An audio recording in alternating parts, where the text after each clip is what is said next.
Amar'e Stoudemire, top of page 33. Later, he had his first double-double game since January 15th.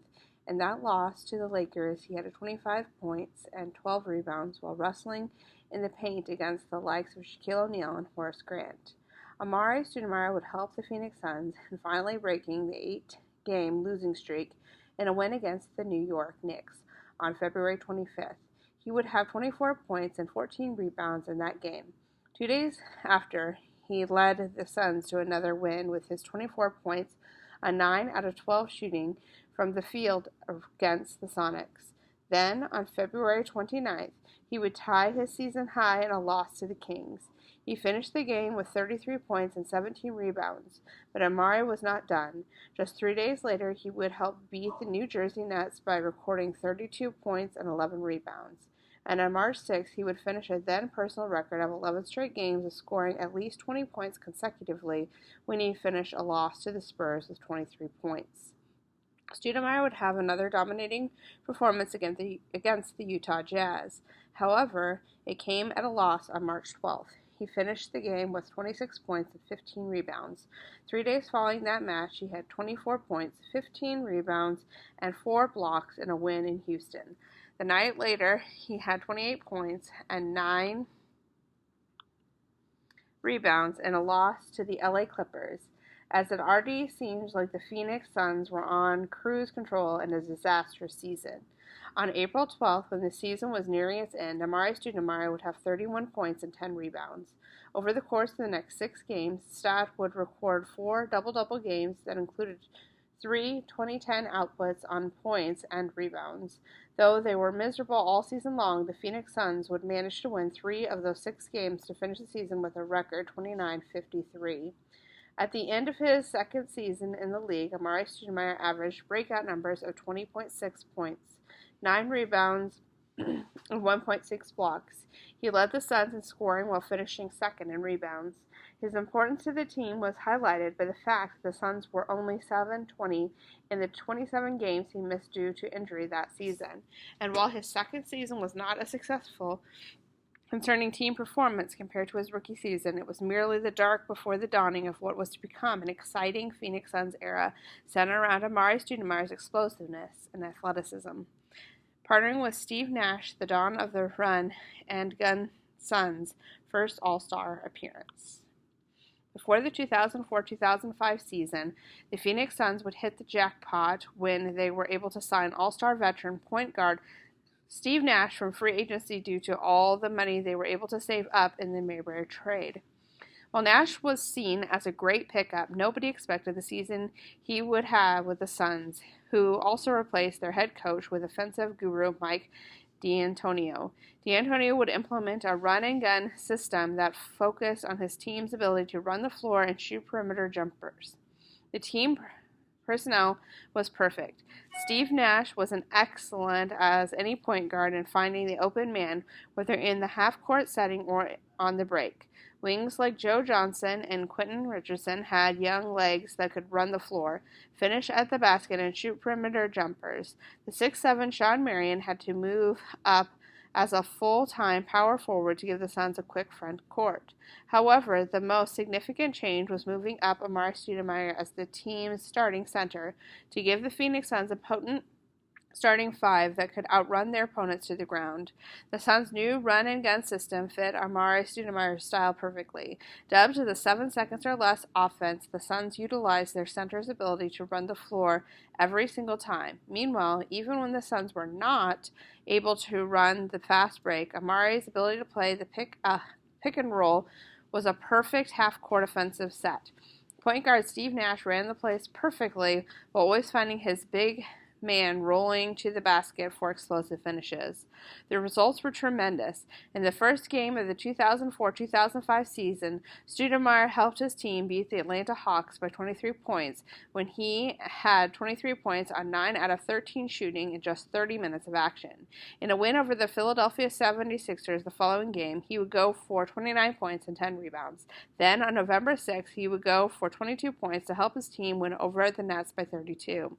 The Suns would finish a 4-0 start by winning against the Chicago Bulls on November 9th. Stoudemire had 26 points and 15 rebounds in that game, while letting everyone know he was comfortable with the new running style and with the new point guard that fed him easy looks. On November 16th, in what was the start of what would eventually become a 9-game winning run for the Phoenix Suns early on, Amar'e Stoudemire would have 34 points and 11 rebounds while shooting 67% from the floor. The following day, he tied his then career high of 38 points by converting 14 of 22 shots from the field. After that, he helped beat the Lakers by providing 33 points, scored on 15 out of 24 from the field, and 14 rebounds.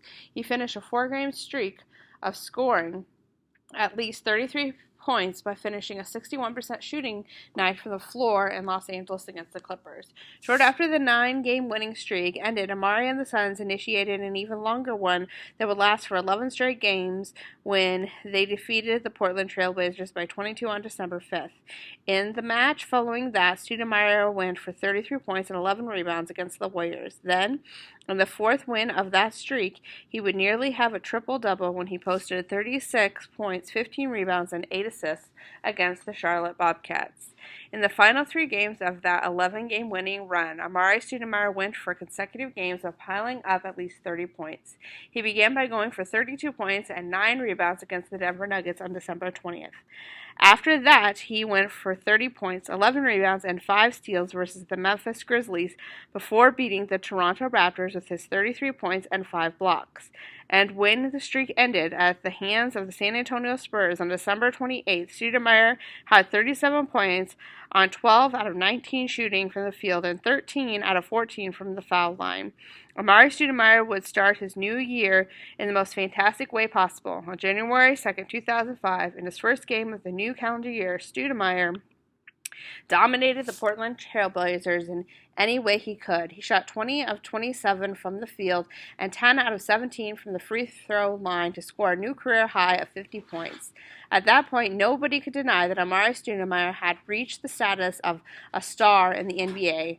As an encore, he would go for 34 points on 15 out of 19 shooting from the floor in a win against the Minnesota Timberwolves in the Suns' next game. He put an exclamation point on a 7-game winning streak by going for 34 points on January 11th. After seeing a mini losing skid in the middle of January, the Suns would go back to their winning ways thanks to the 33 points put up by Amar'e Stoudemire on January 23rd. 5 days later, he would explode once more by shooting 14 out of 23 from the floor and 14 out of 16 from the foul line in a win against the Boston Celtics. He went for 42 points in that game. Early in February, when the All-Star weekend was fast approaching, Amar'e Stoudemire would prove that he was worth a nomination by going for 32 points and 15 rebounds. Then, on February 14th, he went for 42 points again by shooting 14 out of 22 from the field and 14 out of 17 from the foul line in that win against the Utah Jazz. He followed that up with 31 points and 12 rebounds in the Suns' final game before the midseason break. True enough, Amar'e Stoudemire was selected to take part in the All-Star game. Alongside Steve Nash, the point guard that made life easier for him, he would go for 6 points and 9 rebounds in his first appearance at the Midseason Classic. He was only 22 years old at that point in his career, but was already one of the best young big men in the entire league. In his second game back from the midseason break, Stoudemire would go for 33 points and 10 rebounds in a win over the Dallas Mavericks. March was even better for him as he went for consistent high-scoring outputs. On March 9th, Amar'e would go for 44 points on 17 out of 22 shootings from the floor and 10 out of 13 from the foul line in a win over the San Antonio Spurs. After that, he had 31 points and 10 rebounds in a loss to Houston. It would not take long for Amar'e Stoudemire to score at least 40 points again. On March 22nd, he did just that by shooting 58% from the floor in a win against the Atlanta Hawks. Stoudemire finished the game with 40 points and 13 rebounds. Early in April, when the regular season was nearing its end, Stoudemire would explode once again. Though it was in a loss to the Warriors, he made 15 of his 25 shots to go for 44 points, along with 16 rebounds and 5 assists. At the end of the regular season, Amar'e Stoudemire had improved considerably. From the previous year, he averaged a career and team high 26 points along with 8.9 rebounds and 1.6 blocks. Thanks to efficient offensive system he was tasked to take part in, Stoudemire drastically increased his shooting percentage to 56% from 47.5% the season before. This was because he was able to utilize his explosiveness well while making sure he was at the right spot for Steve Nash, who was named MVP that season, to find him. The Phoenix Suns, who took the league by surprise that season, secured the top seed in the Western Conference thanks to their 62-20 win-loss record. People would attribute the drastic improvement to Steve Nash, who ran Deontay's offense to perfection, but nobody could discount how much Stoudemire meant to the team, particularly since he was the best recipient of the MVP point guard's passes because of how well he finished off the pick and roll and how much he ran the floor during open court opportunities. Considering that